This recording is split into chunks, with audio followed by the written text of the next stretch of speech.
إن الحمد لله نحمده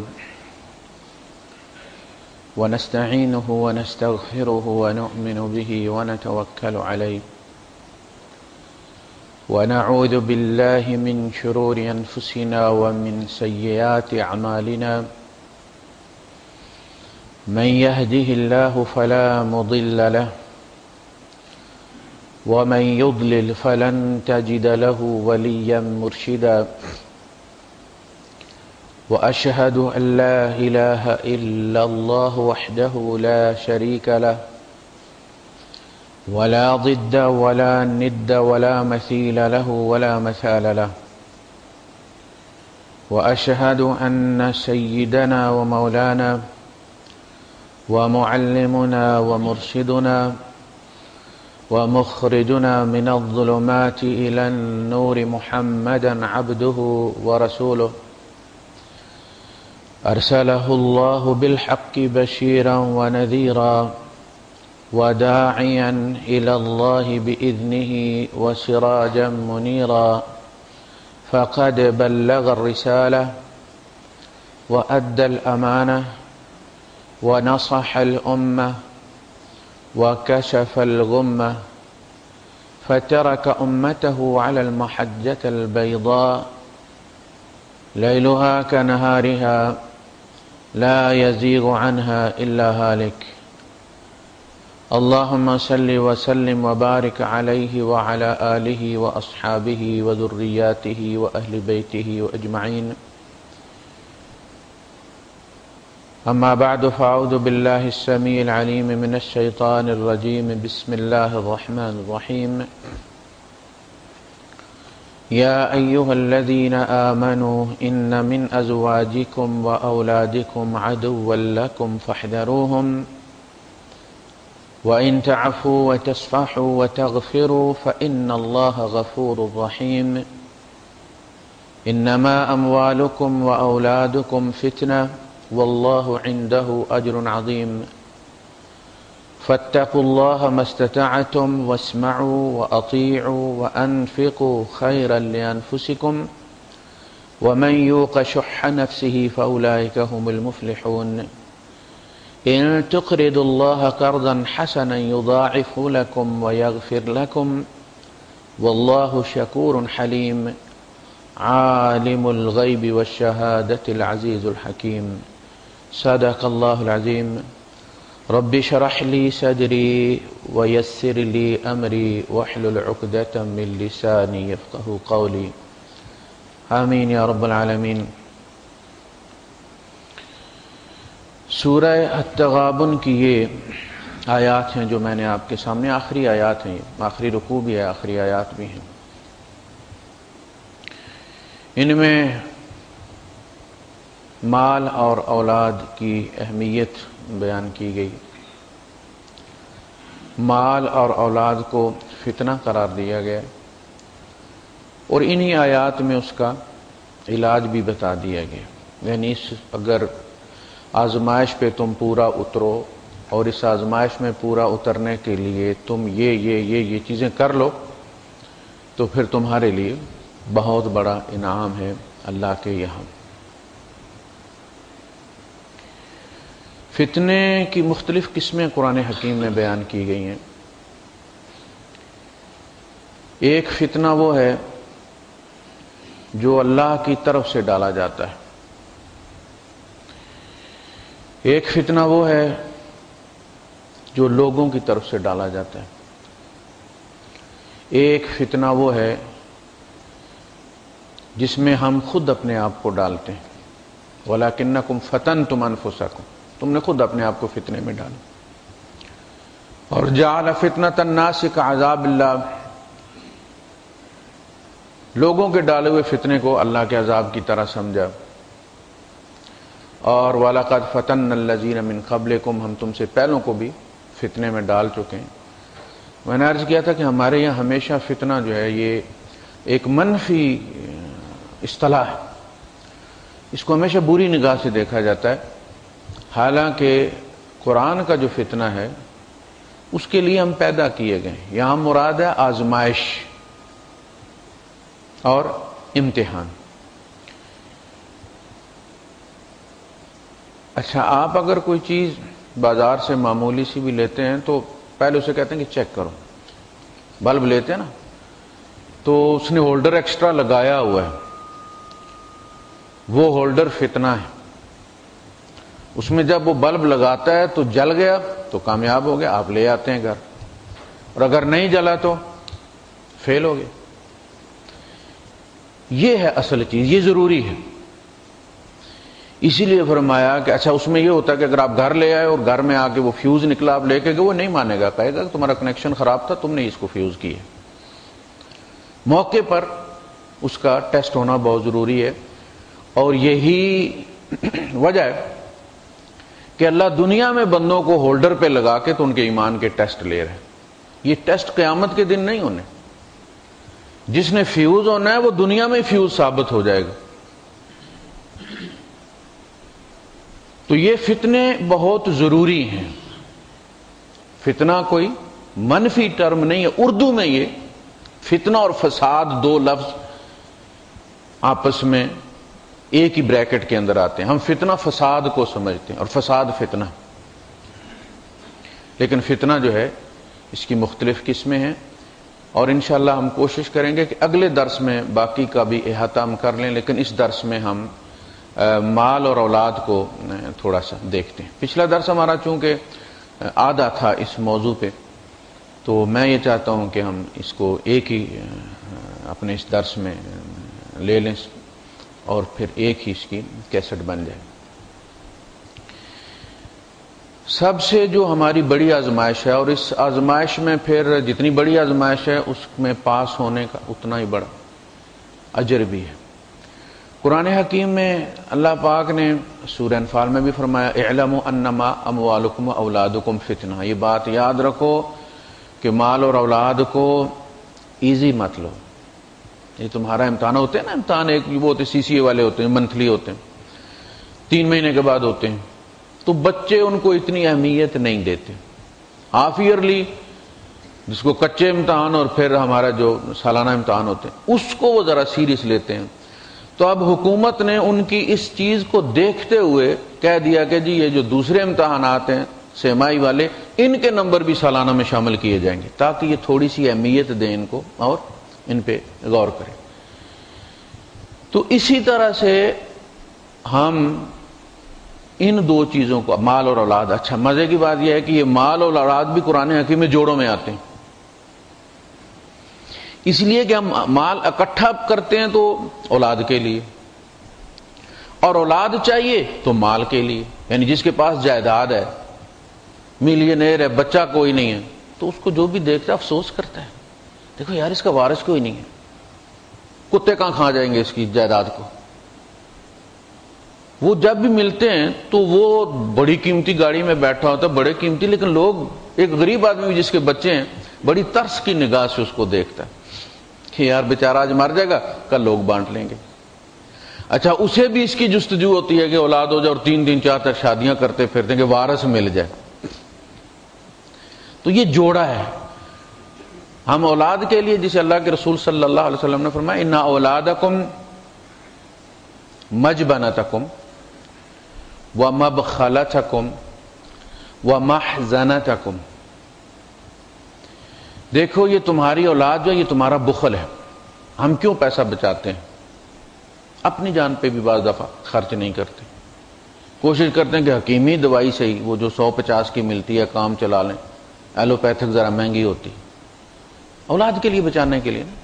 یہ ہمارا بخل ہے، ان کے لیے ہم بچاتے ہیں، اپنے لیے نہیں بچاتے. محزنتکم،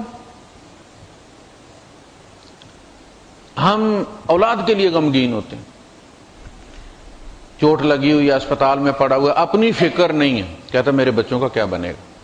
میرا کلاس فیلو تھا بیچارہ، گرا، وہ درخت سے درخت کاٹ رہا تھا، تو جس ٹہنی پہ وہ کھڑے ہو کے کاٹ رہا تھا اوپر، وہ ٹہنی نیچے سے ٹوٹ گئی. وہ گرا تو وہ گردن کے بل، تو اس کی ریڑھ کی ہڈی ٹوٹ گئی دماغ سے. اچھا وہ اسپتال میں پڑا ہوا، روتا کس بات کو ہے کہ میں نہیں بچوں گا مگر میرے بچوں کا کیا بنے گا. یہ ہے محزنتکم، تمہارا غم تمہاری اولاد. فوراً دھیان جاتا ہے ان کا کیا بنے گا. اچھا مجبنہ تک کم ہو گیا کہ تمہاری بزدلی تمہاری اولاد ہے. ہم جب ہمارے ساتھ کوئی مسئلہ ہو جاتا ہے پاکستان میں تو ایک چرسی اٹھ کے ہماری بےزتی کر دیتا ہے اور ہم کچھ نہیں کہتے کہ یار اس کے پاس تو he has nothing to lose. میرے بچوں کا مستقبل داؤ پہ لگ جائے گا, بچے اسکول پڑھ رہے ہیں آدھے رستے میں, اگر یہاں کوئی مقدمہ بن گیا نوکری چلی جائے گی, میرے بچے رستے میں رہ جائیں. بزدل بنا دیا بچوں نے کہ نہیں. یہ چیز ہے. تو مال چاہیے اولاد کے لیے. بندہ کرپشن کیوں کرتا ہے؟ بچوں کے لیے, ان کے لیے اچھا مکان بنا جاؤں, ان کے لیے کوئی بزنس چھوڑ کے چلا جاؤں. تو اللہ پاک نے اسی سورہ تغابن کے آخر میں فرمایا عالم الغیب. دیکھو یہ تمہارے بچوں کا معاملہ اس عالم الغیب کو پتہ ہے, تم انہیں امیر نہیں کر سکتے. امیر اس کی فائل میں ہوں گے تو امیر ہوں گے. بعض دفعہ ایسا ہوتا ہے کہ اسی مال کی وجہ سے کزنز اٹھ کے اس کو قتل کر دیتے. وہ پنڈی کا واقعہ آپ نے سنا, تائے کے بیٹے نے زہر دے کے مار دی جائیداد کے لیے. تو مال اور بنون, فرمایا المال والبنون زینت الحیات دنیا. مال اور اولاد دنیا کی زندگی کی رونق. اور چونکہ دنیا کی زندگی ادنا ہے, یعنی دنیا نام ہی منیمم کا ہے, کم سے کم, تو اس میں اگر رونق بندے کو مل بھی گئی اور بعد میں لٹکایا گیا تو کیا ہوا؟ وہ بھی تھے نا 40 سال حکمران رہے, سیاہ و سفید کے مالک تھے. پھر کیا ہوا؟ اولاد بھی گئی, خود بھی مارے گئے. ان کی پلاننگ کسی بننے لگی. صدام نے بچے قیمہ بنانے کے لیے نہیں جوان کیے تھے, اس نے کچھ اور سوچا ہوا تھا. قذافی نے کچھ اور سوچا ہوا تھا.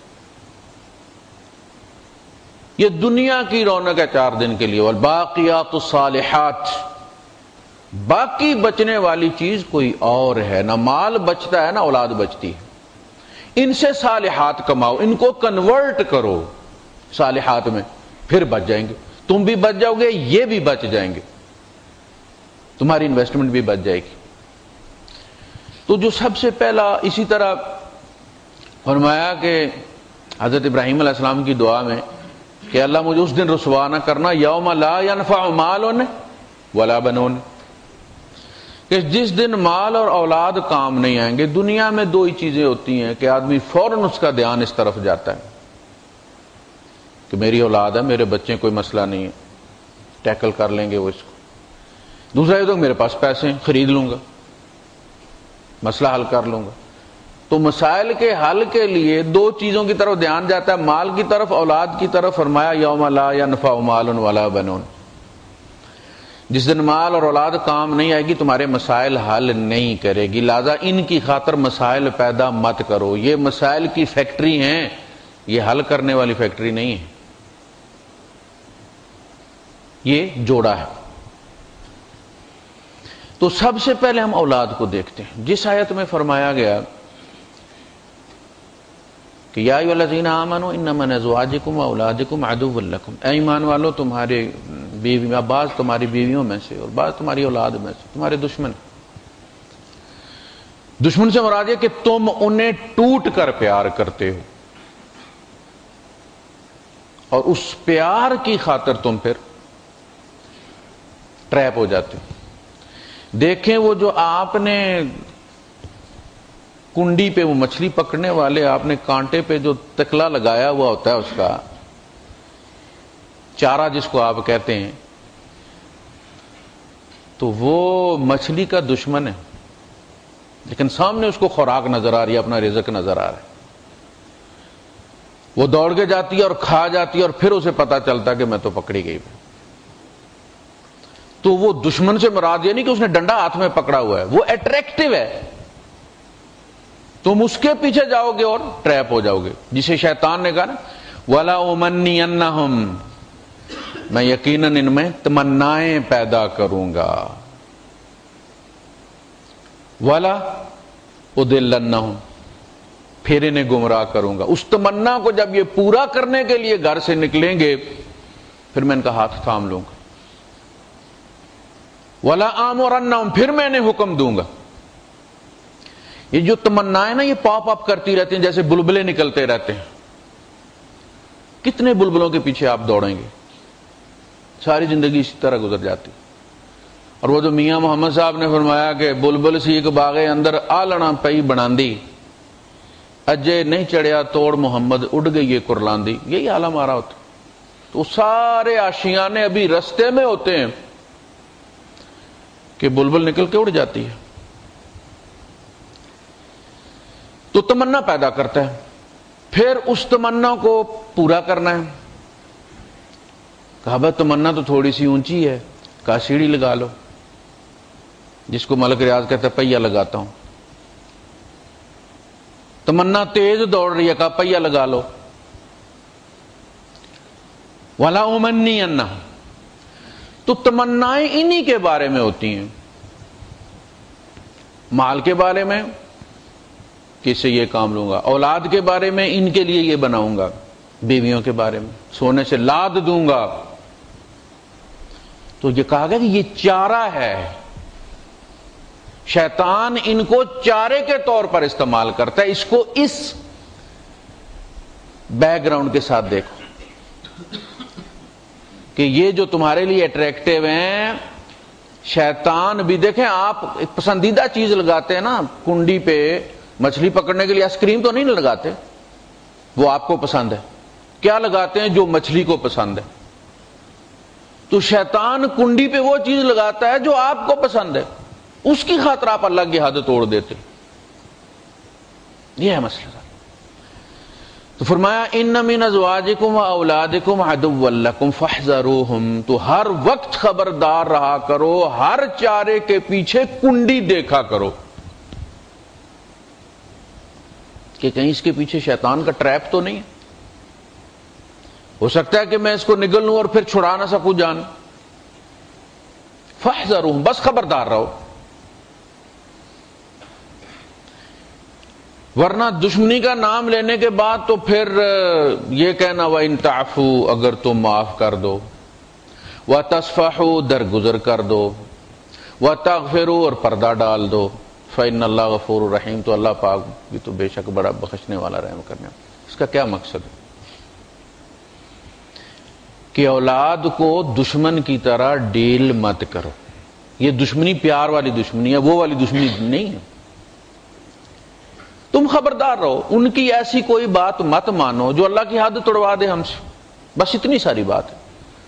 باقی یہ کہ ان سے خطائیں ہوتی رہتی ہیں تو اس کا مطلب یہ نہیں ہے کہ تم انہیں گھر سے نکال دو.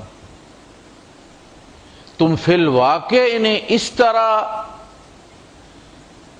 رویہ اختیار کرو اور ان کو ٹریٹ کرو جس طرح دشمن کو کرتے. تعفو، معاف کرنے پر تلے رہو. وہ کوئی عذر پیش کریں قبول کر لو. جھوٹ بولتے ہیں تحقیق مت کرو. بچہ جماعت میں نہیں تھا، پوچھا جماعت کے ساتھ نماز پڑھی؟ اس نے کہہ دی جی پڑھی. بس آپ اس کا عذر قبول کر لیں، اچھی بات. اب آپ تحقیق کرنے ہو تیرے دائیں طرف کون تھا، بائیں طرف کون تھا، مولوی صاحب نے کون سی سورت پڑھی تھی، سجدہ صاحب. ظاہر آپ کیا کر لیں گے؟ ثابت کر دیں گے کہ اس نے نہیں پڑھی. اب آپ کیا کریں گے؟ اس کے ساتھ ڈیٹ کر دیں گے اس کو. آپ پہلے اس نے پردہ رکھا ہوا تھا. یہ ایک پردہ ہی ہوتا ہے ماں باپ اور اولاد کے درمیان. آپ نے خود چاک کر دیا اس کو. ان کا عذر فلا تحقق، حدیث میں آیا کہ پھر اس کی تحقیق مت کرو. بیویاں بھی اسی وجہ سے پھر نافرمان ہوتی، اولاد بھی پھر اسی وجہ سے ہاتھ سے نکل جاتی. ہم سمجھتے ہیں کہ جی ہم جس کو بال کی کھال نکالنا. عورت ہے، اس نے بھول گئی دوائی دینا بچے کو، صبح دوپہر شام دینی تھی دوا. اب یہ صاحب آئے اور پوچھا بچے کو دوا دی تھی؟ اس نے کہا جی دے دی تھی. کہنے لگے شیشی اٹھا کے لاؤ. وہ گئی بیچاری اور اس نے اتنی احتیاطاً ایک چمچ نہ اس میں سے بوتل کر کے گرا دی تاکہ تھوڑی کم ہو جائے، اس کو یقین آ جائے کہ میں نے پلائی تھی۔ اچھا، جب آپ اس طرح دوائی گراتے ہیں تو اس کے باہر تازی رال ٹپک جاتی ہے نا۔ اب یہ بھی کوئی تھانے دار کے پتر تھے، انہوں نے دیکھا وہ تو چلے گئے، کہاں رکھی ہوئی تھی وہاں جا کے انہوں نے تلاشی لی اور وہ دوائی ڈلی ہوئی مل گئی ان کو، مار دیا انہوں نے، پکڑا اس کو، مارا جناب، پھینٹی لگا۔ اس سے کیا ہوا؟ بچے کو آرام آ گیا۔ دوائی تو آپ نے اس کی امی کو دی ہے، بچے کو آرام کیسے آئے گا بھائی؟ اور اس کے بعد آپ کی کوئی عزت اس کی نظر میں رہے گی نہیں۔ تعفو، اس طرح معاف کرنے پہ تلے رہو جس طرح اللہ پاک تم کو معاف کرنے پر تلا بیٹھے۔ بند کر دیں تو پانی آ گیا۔ پاکستان نلکوں میں نہیں آتا، یہاں ایسیوں میں آ رہا۔ تو اللہ پاک کے سامنے جب ہم عذر پیش کرتے ہیں تو اللہ پاک فرماتا ہے نہ میں تانا دیتا ہوں نہ میں تمہاری توبہ کو رد کرتا ہوں۔ اور نبی کریم صلی اللہ علیہ وسلم بھی قسم کھلاتے نہیں تھے، کہتے تھے نہ میں قسم دوں گا نہ میں تمہاری بات کو رد کروں گا۔ ریموٹ تو اس کا یہ ہے جی۔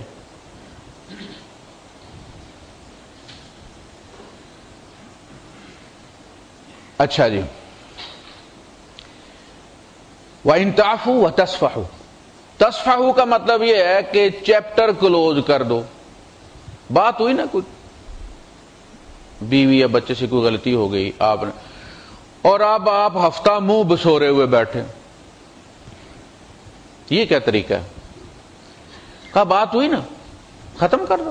تمہارے بھی تو نماز سے نماز تک وہ معاف کرتا ہے نا، نماز پڑھی بات ختم ہو گئی، اس میں تمہاری عزت ہے۔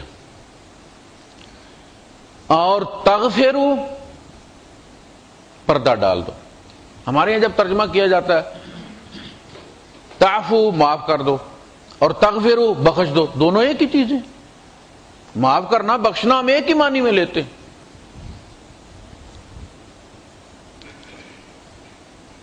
اوپر اس کا منہ کر کے مسعود صاحب اس کو اوپر کر کے درمیان میں سے دودھ پوش کریں، اس کو دوسرے والے کا، رائٹ ہینڈ والے کا آپ جوڑ۔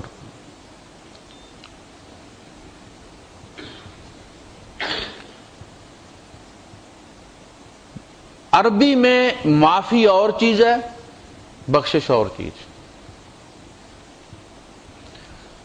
مغفر کہتے ہیں، میں نے ہمیشہ آپ کو خود کو، وہ جو جنگ میں پہنتے ہیں نا، ڈھانپ لیتا ہے جو منہ کو، جسے آپ آج کل ہیلمٹ کہتے ہیں، یہ مغفر ہے۔ ہاتھ پوٹ کے اوپر جو آپ ڈھکن دیتے ہیں وہ مغفر ہے۔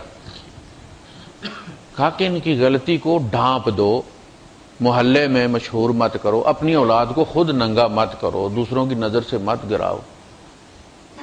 ماں باپ سب سے زیادہ اس چیز کی ان کی ذمہ داری ہے کہ وہ اپنے بچے کے عیب چھپائیں۔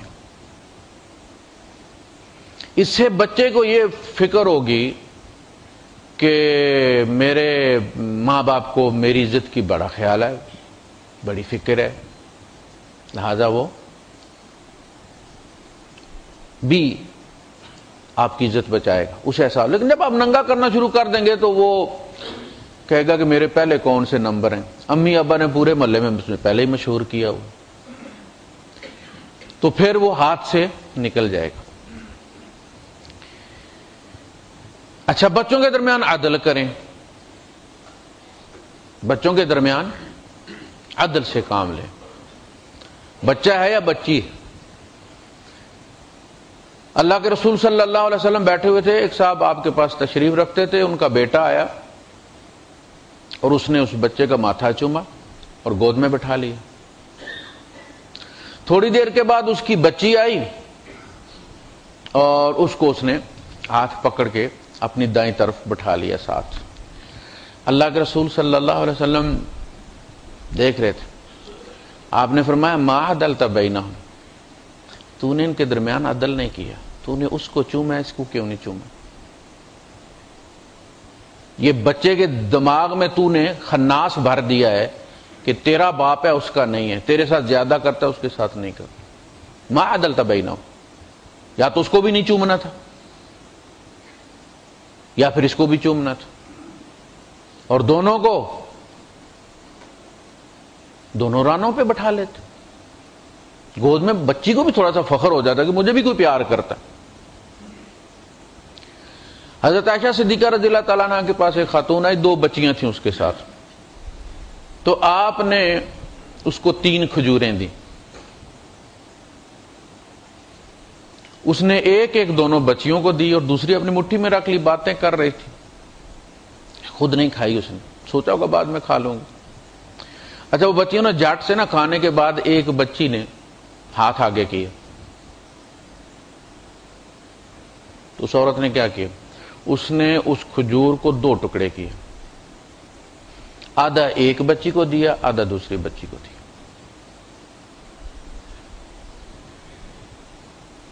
اس میں کمال کی کیا بات ہے کہ مانگا ایک بچی نے تھا، اسی کو دینا چاہیے تھا، دوسری نے تو مانگا ہی نہیں تھا، لیکن اس نے نہ مانگنے والی کو بھی آدھا دیا. اس کا نام ہے عدل. بعض بچے وہ ہوتے ہیں جو ڈنڈا لے کے دے کے چیز لیتے ہیں، آپ اس کے لیے تو لے آتے ہیں، اور جو شروع سے آپ کا فرمانبردار ہے اس کو آپ پلے ہی نہیں باندھتے. مارکیٹ میں آپ کو فکر ہوتی ہے کہ فلاں کے لیے لے لو، اور جب بیوی کہے کہ اس کے لیے اللہ لو کہ اس کی کوئی خیر. بچہ مانگے یا نہ مانگے، اچھا آپ ایک مانگتا ہے نا، آپ دوسرے کے لیے بھی لے آئیں گے تو وہ مانگنے والا بھی مانگنا چھوڑ دے گا. فرمائش میں کرتا ہوں اور اس کی جھولی بھی بھری جاتی.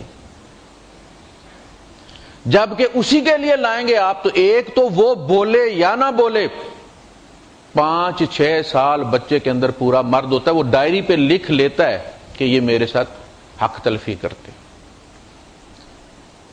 اور جب بعد میں جا کر بڑے ہو کر مسائل پیدا ہوتے وہ کہتا تم شروع سے میرے ساتھ اسی طرح کرتے تھے، بچپن سے میں دیکھتا چلا آ رہا ہوں کہ تم اس کی ڈیمانڈیں پوری کرتے تھے اور مجھے پوچھتے بھی نہیں تھے. تو مانگے یا نہ مانگے. حضرت عائشہ صدیقہ رضی اللہ تعالیٰ عنہ نے نبی کریم صلی اللہ علیہ وسلم جب تشریف لائے تو بتایا اس طرح واقعہ ہوا ہے. تو آپ تھوڑی دیر خاموش رہے اور آپ نے فرمایا تمہیں پتہ ہے اس کا اجر اسے کیا ملا ہے؟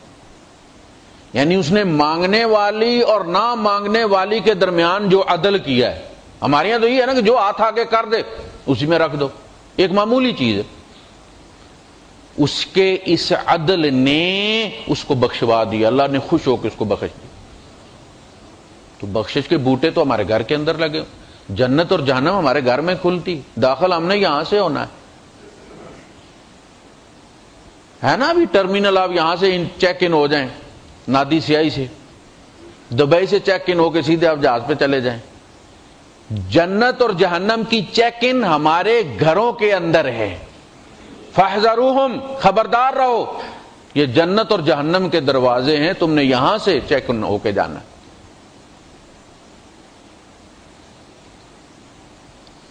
تو ان کے درمیان شروع سے عدل کریں آپ.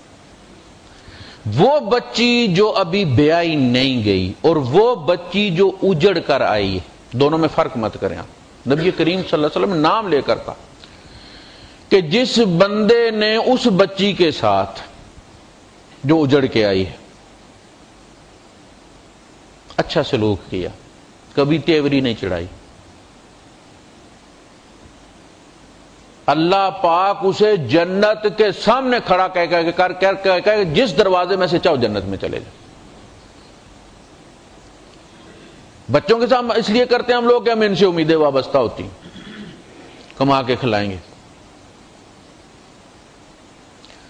بچی پہلے بھی ہم اس کی حق تلفی کرتے ہیں، تعلیم میں بھی ہم بچوں کو پرائرٹی دیتے ہیں اور دیکھا یہ پرایا مال ہے، بیٹی جو ہے یہ پرایا مال ہے، کوئی لے جائے گا، پڑھانے کی ضرورت کیا ہے، خام خواہ پیسہ اس پہ خرچ کریں، کسی کو پڑھا کے دے دیں. پھر جب وہ بیائی جاتی ہے تو آپ نے بیائی تھی، وہ چلی گئی، پھر وہ اجڑ کے آ جاتی ہے اور اس کے بعد پھر اس کو گھر میں بوریے کے طور پر استعمال کرتے. اب برتن اسی نے دھونے، کھانا اسی نے رکھنا ہے، برتن اٹھانے بھی اسی نے، وہ تو ایک نوکرانی گھر کے اندر، اور دوسری جو وہ لینڈ لارڈ بن کے بیٹھی ہوئی ہے. عدل اس بچے، بلکہ اس کی زیادہ دلجوئی کی ضرورت ہے، اس لیے کہ وہ ٹوٹے ہوئے دل کے ساتھ آئی، وہ زیادہ محسوس کرتی ہے، وہ زخمی ہے. اس کی زیادہ کیئر کرنی ہے، وہ آئی سی یو والی ہے، تو ان کے درمیان عدل کرنا۔ تعلیم میں عام طور پہ ہم خود بچے سے بھی نہیں پوچھتے اور بچے کی لیاقت بھی نہیں دیکھتے، اس کا آئی کیو کیا ہے، کیلیبر کیا ہے، ٹیلنٹ کتنا ہے، بچہ کیا پڑھنا چاہتا ہے، کیا پڑھ سکتا ہے۔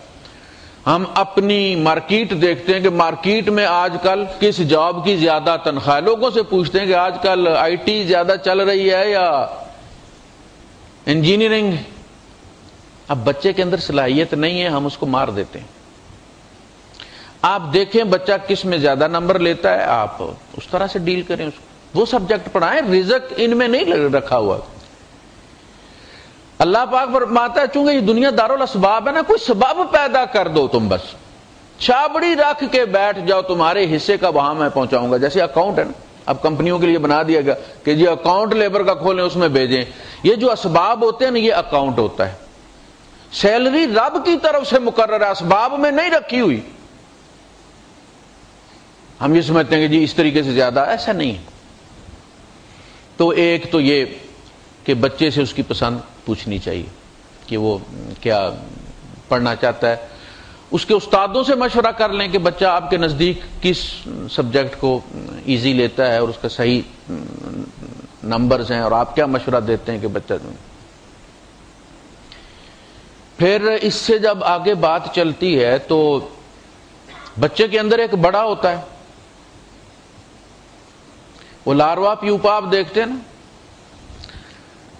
تو وہ جو لاروا ہوتا ہے وہ چل بھی رہا ہوتا ہے، کھا بھی رہا ہوتا ہے، پھر اس کی ایک شکل بھی نظر آتی ہے، پھر وہ ایک جگہ جم کے کھڑا ہو جاتا ہے اور پھر اس کا چھلکا ادھر ہی رہتا ہے اور اندر سے ایک تتلی جو ہے وہ نکل جاتی ہے۔ پہلے آپ اس کو کیڑا سمجھتے رہتے جو پتے کھاتا رہتا ہے درخت، حالانکہ وہ کیڑا نہیں، وہ تتلی تھی، لیکن تتلی اس کیڑے کے اندر تھی۔ اسی طرح ہمارے بچوں کا بھی مسئلہ یہی ہے، ایک خاص حد تک ہم ان سے پیار کرتے ہیں، ہم ان کو بڑا آسان لیتے ہیں، کھیلتے ہیں ان کے ساتھ، لیکن پھر ان کے اندر سے جب تتلی نکلنا شروع ہوتی ہے تو چونکہ ہمیں اس کی وہ پچھلی پوزیشن پسند ہے جس میں وہ ہمارا غلام ہے، ہم جو چاہتے ہیں اس طرح سے کرتا ہے، آگے سے بولتا نہیں، تبدیلی آ رہی ہے، اس کے اندر ایک مرد پیدا ہو رہا ہے، اس کو مرد کی طرح ڈیل کریں آپ۔ گھر کے اندر اب کہتے ہیں نا کہ جس وقت باپ کی جوتی بیٹے کو پوری آ جائے تو اب وہ باپ بیٹا نہیں، اب وہ دوست۔ تو ان سے ہمارے یہاں تعلیم دی گئی ہے لیکن ہم پڑھتے نہیں ہیں نا۔ تعلیم یہ دی گئی ہے کہ بیٹے کو حکم مت دو، مشورے سے کام کرو۔ مثلاً کیا خیال ہے یہاں یہ نہ کر لیں، تو وہ کیا کہے گا، نہ کریں، کہے گا جی ٹھیک۔ یہاں رک جائیں، کیا خیال ہے نماز یہاں پہ نہ پڑھ لیں، کیا خیال ہے تمہارا یار یہ کام نہ کر لیں، تاکہ اسے پلٹ کے مشورہ دینا آ جائے۔ جی کرنا سکھانا ہے اس کو، جب آپ یہ کہتے ہیں یہ کر دو تو وہ کرے گا بھی، تو اس میں اس کو کوئی مزہ نہیں آئے گا۔ وہ جسے کہتے ہیں نا کہ سینس آف اچیومنٹ، جو انسان کو بڑھوتری دیتا ہے۔ آپ جب ایک چیز حاصل کر لیتے ہیں تو پھر اگلی کی تمنا اور بھڑک اٹھتی، اس کو کہتے ہیں سینس آف اچیومنٹ۔ اللہ نے کیوں صحابہ کی تعریفیں کی؟ خود فاقے میں رہتے ہیں، مہمان کو کھلا دیتے ہیں، وہ سینس آف اچیومنٹ کو سیٹسفائی کرنے کے لیے۔ ورنہ ہم کہہ سکتے ہیں کہ جی وہ ان کے مقدر میں لکھا ہوا تھا۔ اللہ کہہ سکتا تھا کہ یہ تمہارے مقدر کی کمائی ہے، تم نے کچھ نہیں کیا۔ شاباشی اس لیے دی کہ وہ جو سینس آف اچیومنٹ ہے ہمارے یہاں یہ ہے کہ ہم بچے کو، جوان بچہ ہے، داڑھی مونچھوں والا ہے، نماز بھی ہم اس طرح اسے پڑھواتے ہیں کہ اسے ہم یہ باور کرواتے ہیں کہ تم پتر نیک نہیں ہو، نیک میرے ڈنڈے نے بنایا ہوا تھا۔ وہ سنا نا کوئی صاحب تھے اور وہ بندوق لیے 12 بور تو گھوم رہے تھے کھیت کے کنارے بننے پر، مزدور کام کر رہے تھے وہ، تو اس نے پوچھا کہ جی یہ آپ کے جو مزدور ہاری آپ کے کام کر رہے ہیں تو یہ کیسے؟ انہوں نے کہا انتہائی ایماندار، بڑے ہی محنتی۔ نے کہا پھر یہ آپ بندوق لیے کیوں گھوم رہے ہیں؟ کہا کہ ان کو ایماندار اور محنتی رکھنے کے لیے۔ ہم بچے کے ذہن میں یہ بات ڈالتے ہیں کہ بیٹا تو نے روزہ رکھا نہیں، میں نے رکھوایا، تو نے نماز پڑھی نہیں، میں نے پڑھایا، میں نہ ہوندا تو پھر اماں بھی یہی کچھ کرتی۔ بھائی اس کو کچھ اپنی بھی تو اچیومنٹ اسے ہونے چاہیے کہ میں نیک ہوں۔ نتیجہ یہ ہوتا ہے کہ جب ہمارا ڈنڈا ہٹتا ہے، بچے کا ویزا تبدیل ہوتا ہے، تو کہتا ہے پڑھا لو۔ ہمارے دوست نے ذاتی طور پہ بڑے ہی نیک ہیں۔ اچھا ہوتا یہ ہے کہ زیادہ ریئیکشن بھی ان گھروں میں ہوتا ہے جہاں یہ زیادہ نیک ہو جاتے ہیں نا، اور 16 سال کے بچے کو 46 سال کا بنانا چاہتے ہیں ہم، اپنے لیول کا نیک بنانا چاہتے، اس میں ریئیکشن ہوتا ہے۔ بچے کو ملائیشیا بھیج دیا، بچہ جب وہاں سے آیا تو اس نے یہاں وہ یہ جو ہونٹ کے نیچے جو داڑھی ہوتی ہے وہ اتنی لمبی کی ہوئی تھی ماشاءاللہ، یہاں سیدھی ٹائی جتنی کی۔ پریشان ہو گئے بیچارے، بڑے فخر سے لینے گئے تھے اس کو ایئرپورٹ۔ اب سارے رستے میں گاڑی میں سے گالیاں دیتے ہوئے آ رہے ہیں۔ بھائی کاٹ دے گا، شوق تھا نا اس کا۔ یہ کوئی وہ دیواریں برلن تو نہیں ہے نا کہ جس کے لیے یو این او کی قرارداد چاہیے ہوگی، کاٹ لے گا۔ اب بھیجا جہاں وہاں پہ تو رزلٹ اس کا پھر سامنے آئے گا۔ تو اگر یہ ایک آدھ نماز آگے پیچھے کر دیتے ہیں، جماعت میں نہیں آتے، پہلی صف میں نہیں آتے، کوئی بات نہیں، اتنا ایشو نہیں۔ ان کو آپ نے ساتھ لے کر چلنا ہے۔ یہ پھر ہاتھ چھڑا کے، بچپن میں ہوتا ہے نا، باہر نکلتے ہو ہاتھ چھڑا کے چلا جاتا ہے، پھر ہاتھ پکڑ لیتے ہیں، جوانی میں بھی اسی طرح ہوتا ہے۔ ہاتھ پکڑنا ہے، دھکا نہیں دینا۔ جوان اولاد آپ گھر سے نکال دیں گے، اب کیا ہوگا؟ ختم ہو گیا، اب تو وہ چرس بھی پیے گا جا کے۔ یہاں سے بچے کو پاکستان بھیج دیا تو یہاں سے سگریٹ پیتا تھا، وہاں تو ہیروئن بھی ملتی، پان سے زیادہ ملتی، چھوٹے چھوٹے دیہات میں ملتی ہے۔ اب وہ سدھر کے آئے گا؟ تو بچوں کو بڑی حکمت سے ٹیکل کرنا پڑتا ہے۔ کوئی بھی کام کرنا ہو ان کے مشورے سے کریں کہ ایسا نہ کر لیں، یہ نہ کر لیں۔ اب آپ کی بات جب آپ یہ کہہ دیں گے نا کہ بیٹا ایسا نہ کر لے، وہ کبھی نہیں کہے گا مت کریں آپ۔ اچھا پھر آگے بات چلتی ہے، اب جوان ہو گیا، شادی ہونی ہے، تو شادی سے پہلے جب آپ بچوں کو پڑھا رہے ہیں، پیسہ خرچ کر رہے ہیں، تو ہر وقت اٹھتے بیٹھتے میں اتنا تیرے پر لگا دیا۔ باپ نہ بھی کہے تو اماں تو کم از کم تسبیحات کی طرح 33 دفعہ دے، 33 دفعہ وہ، 34 دفعہ وہ کرتی۔ ہم نے اتنا کر دیا، سالن ڈال رہی ہے تو ساتھ بتا رہی ہے، اتنا لگا دیا تیرے اوپر، ہمیں ماں باپ نے اسکول نہیں جانے دیا، تیرے اتنا کر دیا، ہم نے یہ کر دیا وہ۔ اٹھتے بیٹھتے بچے کے اندر پھر چڑ پیدا ہو جاتی ہے۔ یہ کوئی احسان نہیں کیا ہم نے، یہ ہمارا فرض تھا، ان کا حق تھا۔ جب کوئی فرض پورا کرتا ہے تو اس میں احسان والی کوئی بات نہیں ہے۔ ہمارے ایک اسکالر ہیں ماشاءاللہ، عالم ہیں، ان کی بیوی نے صبح ناشتہ کر رہے تھے تو بیوی نے بیٹے کو 2-4 دفعہ نا ڈوز دی کہ ہم نے تمہارے لیے یہ کیا ہے، تمہارے لیے اتنی قربانی دی ہے، تو انہوں نے ڈانٹ دیا بیوی کو، یہ کیا تم صبح اٹھ کے ورد شروع کر دیتی ہو؟ ہم نے کوئی احسان نہیں کیا اس پر، ہم نے اللہ اور رسول کا حکم پورا کیا، ہم نے اپنا فرض پورا کیا ہے۔ اللہ پاک فرماتا قول معروف و مغفرۃ خیر من صدقۃ یتبعها اذى، اور اس نیکی اور اس صدقے سے جس کو دینے کے بعد ڈنڈا اس کے حلق میں تم دے دو، اس سے بہتر ہے کہ اسے کہو کہ معاف کرو۔ اولاد میں ایک ری ایکشن پیدا ہوتا ہے کہ آپ ایک چیز اس پہ کر دیتے، کیا اسے نہیں پتا کہ آپ خرچ کر رہے ہیں؟ فیس کی وہی لے کے آتا ہے نا اسٹیٹمنٹ، اسے نہیں پتا کہ کتنی باپ پے کر رہا ہے۔ آپ کیا چاہتے ہیں اسے کہ وہ 5 نمازیں اللہ کی پڑھے اور 10 آپ کی پڑھے؟ آپ سجدہ کروانا چاہتے ہیں آپ اس سے؟ وہ اس چیز کو محسوس کر رہا ہے کہ میرے اوپر یہ اتنا، لیکن وہ کچھ دینے کے قابل ہوگا تو آپ کو ری پے کرے گا نا۔ اب کیا کرے، کتابیں بیچ کے پیسے دے دے آپ کو؟ یہ انتہائی غیر مہذب حرکت ہے کہ بچے کو ہر وقت اذیت میں رکھنا کہ بس ہم تیرے اوپر لٹا رہے ہیں، ہم تیرے اوپر لٹا رہے ہیں۔ یہ اس کا حق ہے ہمارے اوپر کہ ہم اس کی اچھی تربیت کریں، اچھی تعلیم دیں، جتنا ہمارے ذرائع ہیں اور جہاں ہمارے ذرائع جواب دے جائیں ہم اسے صاف کہہ دیں کہ بیٹا یہ میرے بس سے باہر، تم جانتے ہو یہ میری حد ہے، یہ میری استطاعت ہے، میں اس سے زیادہ نہیں کر سکتا۔ لیکن انہیں ہر وقت وہ چکی چلا کے رکھنا احسان والی، یہ کسی کو بھی پسند نہیں۔ ہمارے یہاں خاتون یہاں سے گئیں تو ان کی پرانی کوئی جاننے والی تھی، غریب خاتون تھی، بہت غریب، تو وہ یہاں سے جاتے جوڑا لے گئیں، اس کو جوڑا دیا۔ اب وہ جوڑا اس نے لے لیا، ہو سکتا ہے اپنی بیٹی کو دے دیا ہو سکتا ہے کسی اور کو دے دیا اس نے۔ اب یہ جب بھی رستے میں وہ ملتی تو پوچھتی کہ ماسی نارو جوڑا کو نہیں ہے سوایا؟ وہ ایک دن اس نے کہا خدا کا نام ہے جوڑا دے دیا تو میرا پیچھا چھوڑ دو، اب تمہیں دیکھا میں راستہ بدل لیتی ہوں۔ وہ ایک غریب عورت ریئیکٹ کر سکتی ہے تو اولاد ریئیکٹ نہیں کرے گی۔ شادی کا مرحلہ آ گیا، اماں نے اپنی لسٹ پکڑی ہوئی ہے کہ اسے کیسی بہو چاہیے، جوتیاں بھی ماروں تو سر نہ اٹھائے، کپڑے سارے دھوئے، برتن سارے دھوئے۔ ابا نے اپنی لسٹ لی ہوئی ہے، جس نے زندگی گزارنی ہے اسے پوچھتا ہی کوئی نہیں کہ تمہیں کیسی بیوی چاہیے۔ ابا کو فکر یہ ہے کہ ایسی بہو ہونی چاہیے کہ جب میں لے کے جاؤں نا فیملی میں تو بلے بلے ہو جائے۔ اصل پروسیس یہ ہے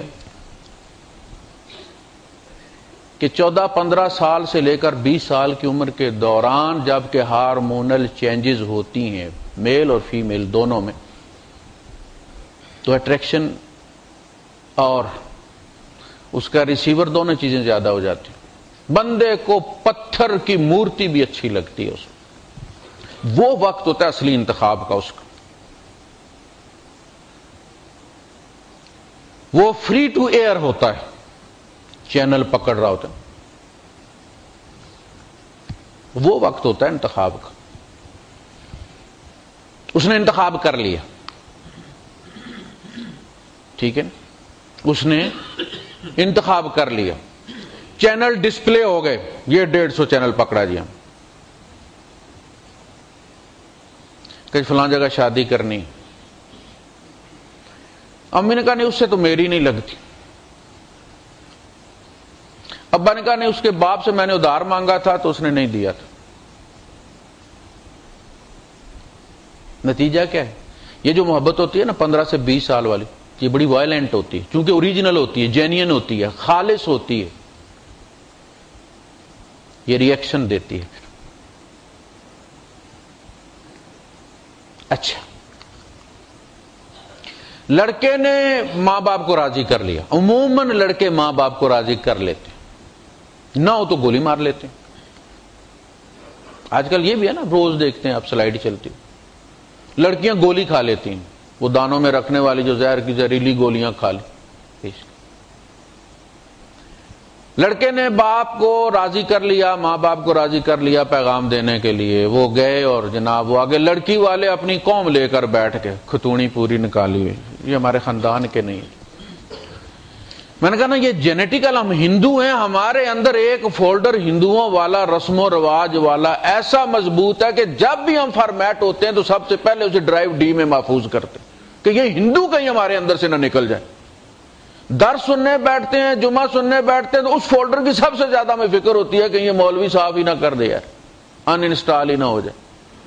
رسم و رواج، ذات پات، وہ شودر والی، وہ اعلیٰ، وہ ادنا اسلام میں کا ہے۔ اپنی پھوپھی کی بیٹی پکڑ کر نبی کریم صلی اللہ علیہ وسلم نے غلام کے ساتھ بیعت دی، سید زادی، اس کے بعد بھی کوئی باقی ہے؟ لڑکی والے کہتے ہیں کہ جی ہمارا نام اپنے خاندان میں دیں گے۔ اچھا، رشتہ ریجیکٹ ہو گیا۔ اب لڑکے کو 2 چوٹیں لگی، ایک تو لڑکی نہیں مسی، دوسرا اسے یہ کہ میرے ماں باپ ذلیل ہو گئے میرے اصرار پر، اور ماں باپ بھی اسے تانے دیتے ہیں، بس ہو گیا تیرا کام، ذلیل کرانا تھا نا ہم کو تو نے۔ نتیجہ یہ ہوتا ہے کہ عین جس دن لڑکی کی شادی نہیں ہوتی ہے نا، لڑکا جاتا ہے لڑکی کو بھی مار دیتا ہے، خود بھی مر جاتا ہے۔ پسے معشوق جینا عشق کو بدنام کرنا ہے، خدا مجنوں کو بخشے مر گیا اور ہم نے مرنا ہے، پھر وہ کہتا ہے نہ ہم رہیں گے نہ تم رہو۔ اور یہ کبھی کبھی کی خبر نہیں، اب ہر روز کی خبر ہے، اور لوگوں کی اب بھی آنکھیں نہیں کھل رہی کہ ذات پات کوئی چیز نہیں، خاندان کوئی چیز نہیں ہے، خاندان سے باہر شادی میں صحت ہے، خاندان بڑا ہوتا ہے، بچے صحت مند ہوتے ہیں۔ دو چیزیں ہوگی۔ تیسری چیز، ہمارے محمد علی شیخ صاحب میرے دوست ہیں راول پنڈی سے، فیس بک پہ انہوں نے سوال کیا جب میں نے اس چیز کو لکھا اپنے سٹیٹس پہ، تو انہوں نے کہا کہ جی ماں باپ کی نافرمانی نہیں ہوتی، ماں باپ کہے کہ یہاں شادی کرنی ہے، بچہ انکار کر دے یا بچی انکار کر دے تو نافرمانی نہیں ہوتی، وہ ماں باپ کا نافرمان نہیں ہوگا۔ آپ کے ذہن میں بھی یہ سوال ہے نا کہ بچے کو تو چاہیے کہ جہاں ماں باپ انگلی رکھ دیں وہ دوسری بات نہ کرے۔ جی اس معاملے میں بالکل کوئی نافرمانی نہیں ہوتی۔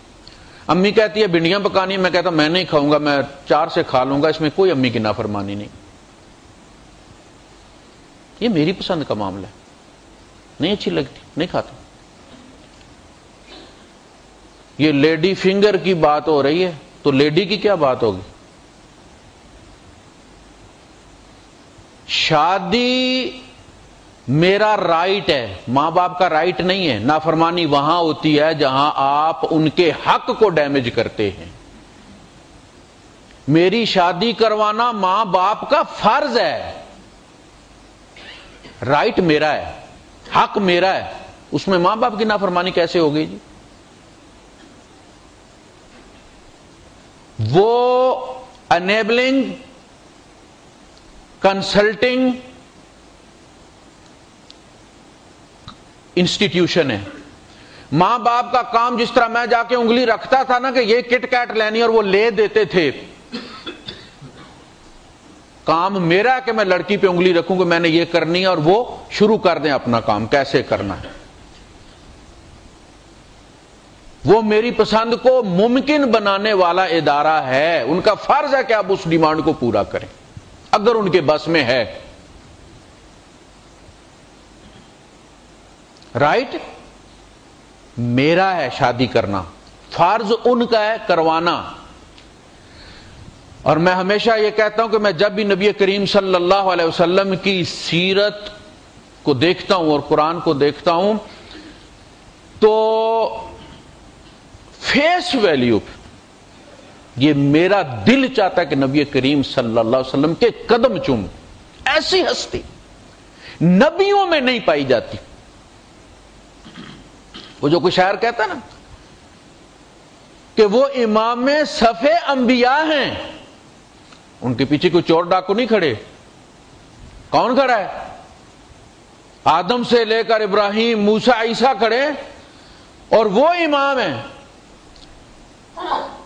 جسے آپ کا عزیز میاں قوال کہتا ہے جب اتنے سر ملتے ہیں تو ایک محمد بنتا ہے۔ وہ امام صف انبیاء ہیں، ان کا رتبہ بڑوں میں بڑا ہے۔ حقوق اور فرائض کے درمیان اتنی واضح لکیر آپ کو کسی نبی کی تعلیمات میں کبھی نہیں ملے گی جو ہمارے نبی نے چھوڑی۔ بتا دیا صاحب، یہاں نافرمانی ہوگی، یہاں نہیں ہوگی، یہ رائٹس ہیں، یہ ڈیوٹیز ہیں۔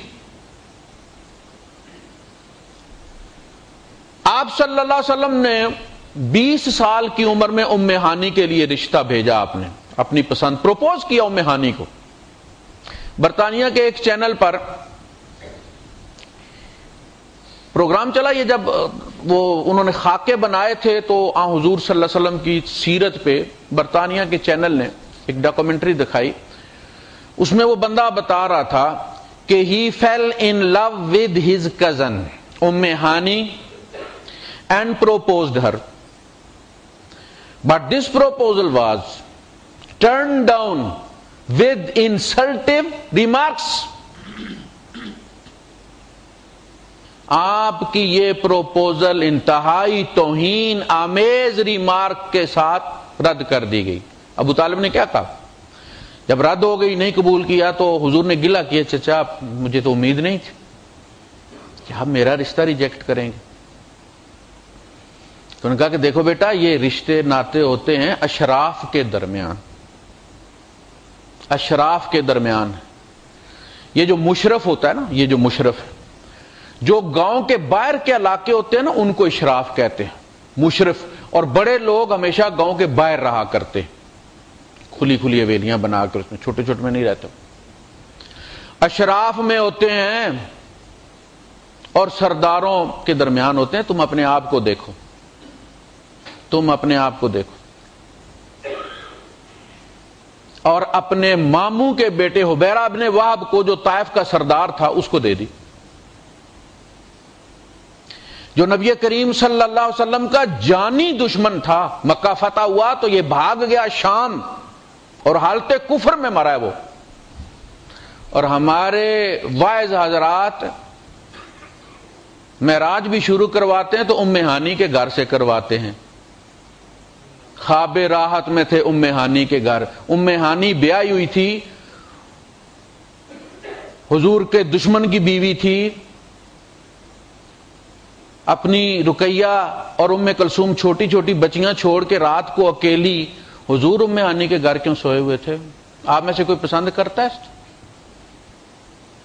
حضور پر یہ بہت بڑا بلیم ہے کہ اپنی بچیاں رات کو اکیلی چھوڑ کے، حضرت خدیجہ تو فوت ہو گئی ہوئی تھی نا، معراج ابو طالب اور خدیجہ کے فوت ہونے کے بعد ہوئی ہے۔ اپنی بچیاں رات کو اکیلی چھوڑ کے حضور ام ہانی کے گھر کیا کر رہے تھے؟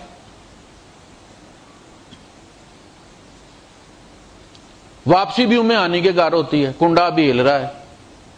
قرآن کیا کہتا ہے؟ سبحان الذی اسری بعبدہ لیلا من المسجد الحرام۔ قرآن کہتا ہے وہ مسجد حرام سے گئے ہیں۔ اور عزیز میاں قوال کہتا ہے کہ خواب راحت میں تھے ام ہانی کے گھر۔ قوالیوں سے جو اسلام اندر بھیجا جاتا ہے نا، وہ فوراً انسٹال ہو جاتا ہے، قرآن اندر نہیں جاتا۔ اسی لیے وہ پھر تبلوں کے ساتھ اسلام کوٹ کوٹ کر بھرتے ہیں ہمارے اندر۔ رد کر دی گئی۔ پھر کیا ہوا؟ تو کب کیا؟ 20 سال کی عمر میں۔ یہ طبری کی تاریخ میں ہے، طبقات ابن سعد میں ہے، الاصابہ جو ہمارے یہاں اہل سنت میں سب سے چوٹی کی کتاب ہے اصحاب کے اسماء الرجال کی، الاصابہ فی تمیز الصحابہ، صحابہ کو ڈفرینشیٹ کرنے کے لیے اس میں پورا ساری کتابوں میں لکھا۔ 20 سال کی عمر میں آپ نے پروپوز کیا، انتہائی۔ تو اس بندے نے مجھے، وہ لندن سے انہوں نے فون کیا میرے دوست نے کہ ہم ایک کمیٹی بنا رہے ہیں، پینل بنا رہے ہیں جو سو کرے گی اس اسٹیشن کو، اس چینل کو، کہ اس نے ہمارے نبی کے بارے میں یہ بات کیوں کہی ہو۔ میں نے کہا انہیں صحیح کہی ہے، تمہاری اپنی تاریخوں میں لکھا ہوا، ہم لوگوں کی یہ بات معلوم نہیں نا، مولوی صاحب بتاتے ہیں۔ تو 20 سال کی عمر میں نبی کریم صلی اللہ علیہ وسلم نے پروپوز کیا۔ اور زاد المعاد میں ابن قیم نے جو محبت کی قسمیں لکھی اور اس کا علاج بتایا، اس نے پہلا علاج وہی بتایا جو سنت میں ہے کہ پروپوز کرو تم۔ بہترین طریقہ ہے کہ رشتہ بھیجو، بجائے اس کے کہ تم چیٹ ہی کرتے رہو، اسی پہ گزارا کرو، تم رشتہ بھیجو تاکہ جلدی دودھ کا دودھ اور پانی کا پانی ہو جائے۔ تو اللہ نے کیا کیا؟ جب مکہ فتح ہوا، غزوہ احزاب ہے نا، سورہ احزاب ہے، اس کے بعد سورہ حدیبیہ ہوئی، اور 2 سال بعد مکہ فتح ہو گیا۔ اللہ پاک نے فرمایا ان یا ایھا النبی انا احللنا لک ازواجک التی آتیت اجورہن وما ملکت یمینک وبنات عمک وبنات عماتک وبنات خالک وبنات خالاتک التی ہاجرن معک۔ یہ جو کہا کہ تیرے چچا کی بیٹیاں، تیری پھوپھیوں کی بیٹیاں، تیرے ماموں کی بیٹیاں، تیرے خالہ کی بیٹیاں، یہ اس لیے نہیں کیا گیا کہ عرب اس کو حرام سمجھتے تھے کہ یہ حلال نہیں ہے، کرتے آتے تھے وہ رشتے۔ کہا کہ ہمیں ان کی پھوپھی کی بیٹی ہونے کی، چچا کی بیٹے ہونے پر کوئی اعتراض نہیں ہے، لیکن اللہ کی شرط یہ ہے کہ اس نے تیری خاطر نبی ہجرت کی ہو۔ تو چونکہ ام ہانی نے ہجرت کوئی نہیں کی، پابندی لگ گئی۔ اب صرف وہ حلال ہیں، انا احللنا لک، وہ حلال میں نے کی تیرے لیے، باقی ساری حرام ہو گئی ہیں۔ اللہ وہ بات نہیں بھولا کہ بیٹا سرداروں کے رشتے سرداروں کے گھر ہوتے ہیں۔ وہ سردار دیکھے روٹی پوری نہیں ہوتی تھی۔ ایک بیٹا حضور نے پالا ہے، دوسرا بیٹا حضرت عباس نے پالا ہے، جعفر، اور سردار ہیں، نبیوں کے سردار کا رشتہ ریجیکٹ ہو رہا ہے۔ آپ نے وہ بھیج دی، رد ہو گئی۔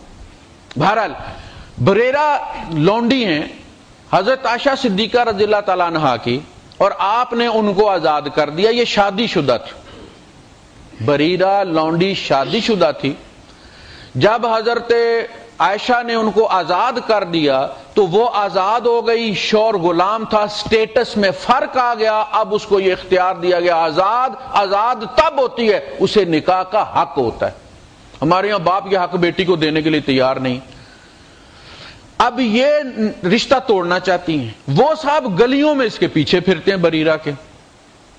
نبی کریم صلی اللہ علیہ وسلم نے بلا لیا، صحابہ نے کہا کہ اللہ کے رسول آپ کوشش کریں یہ مان جائے بریرہ، اس کا حال دیکھیں، بیچارہ سارا دن اس کے پیچھے خوار ہوتا پھرتا ہے۔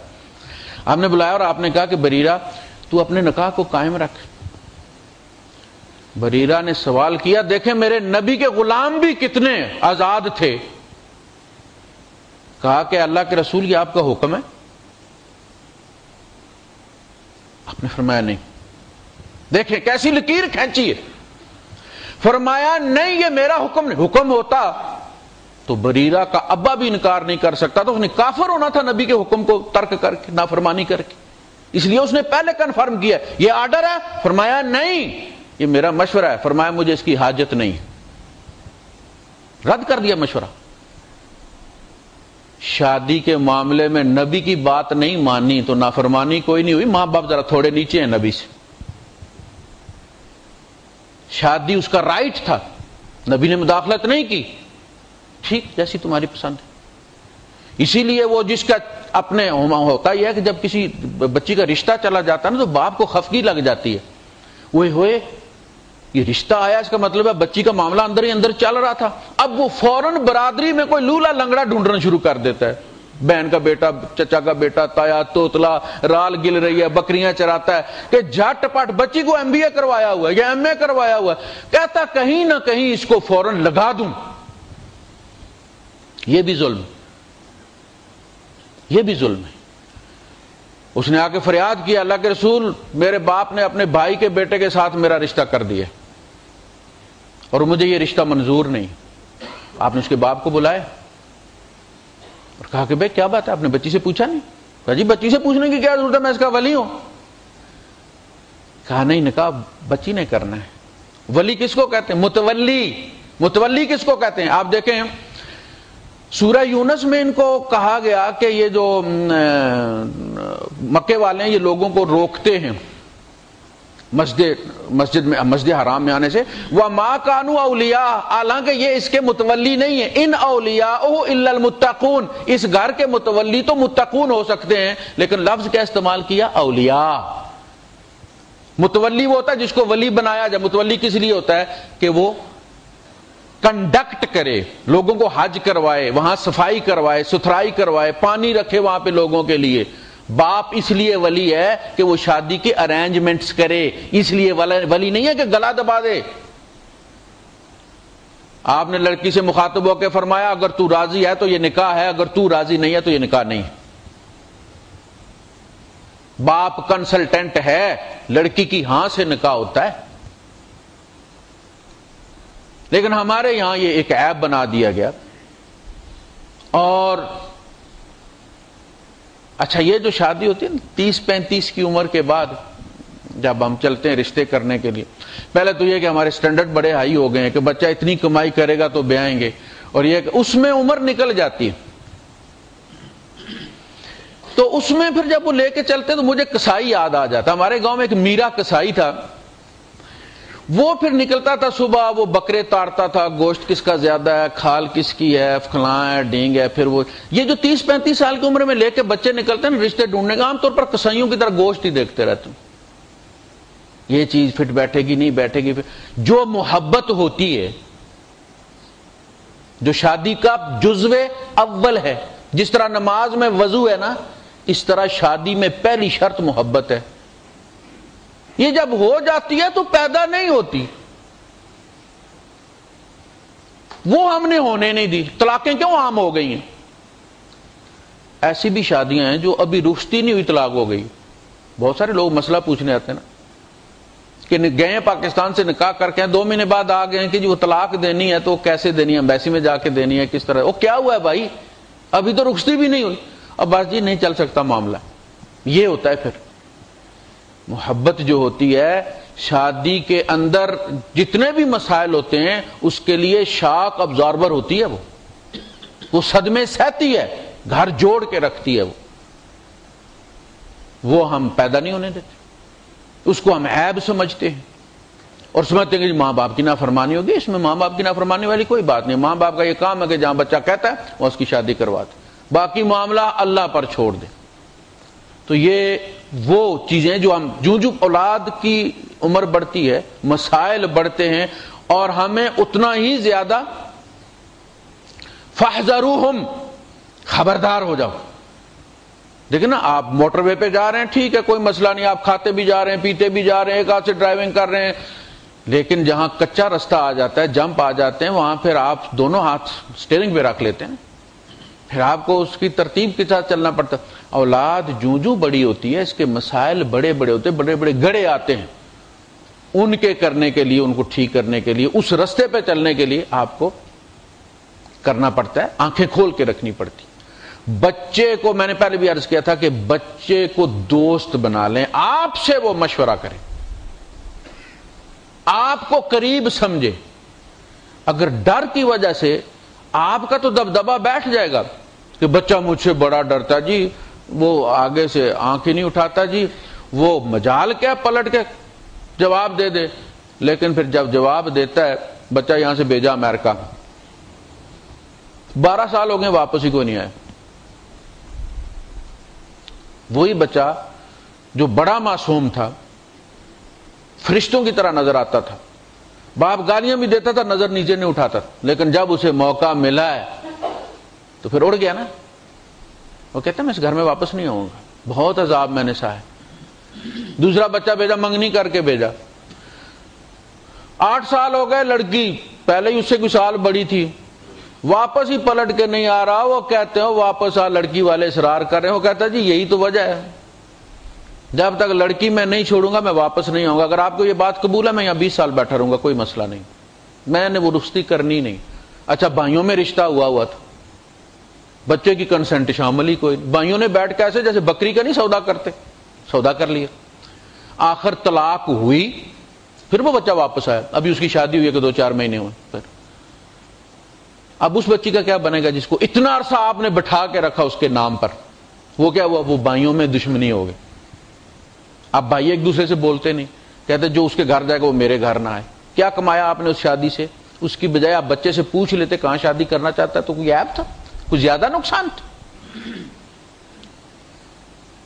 تو اولاد کے معاملات کو ڈیل کرنے کے لیے شرعی علوم کی بہت زیادہ ضرورت ہے کہ شریعت ان کے بارے میں کیا کہتی ہے، ان کے حقوق کیا ہیں، ہمارے فرائض کیا ہیں۔ ہم تو یہی بس تسبیح پڑھتے رہتے ہیں نا کہ جی ماں باپ کے ان کے حقوق، ان کے ذمہ کتنے حقوق ہیں، انہوں نے کیا کرنا چاہیے۔ ہم جو کرتے ہیں، ہم جو پڑھاتے ہیں، ہم جو پالتے ہیں، یہ ہمارا فرض ہے، یہ ان کی وجہ سے نہیں، اللہ اور رسول کے حکم کی وجہ سے ہم کرتے ہیں۔ اچھی تربیت کرو ان کو، وہ ہم کر۔ وآخر دعوانا الحمدللہ رب العالمین۔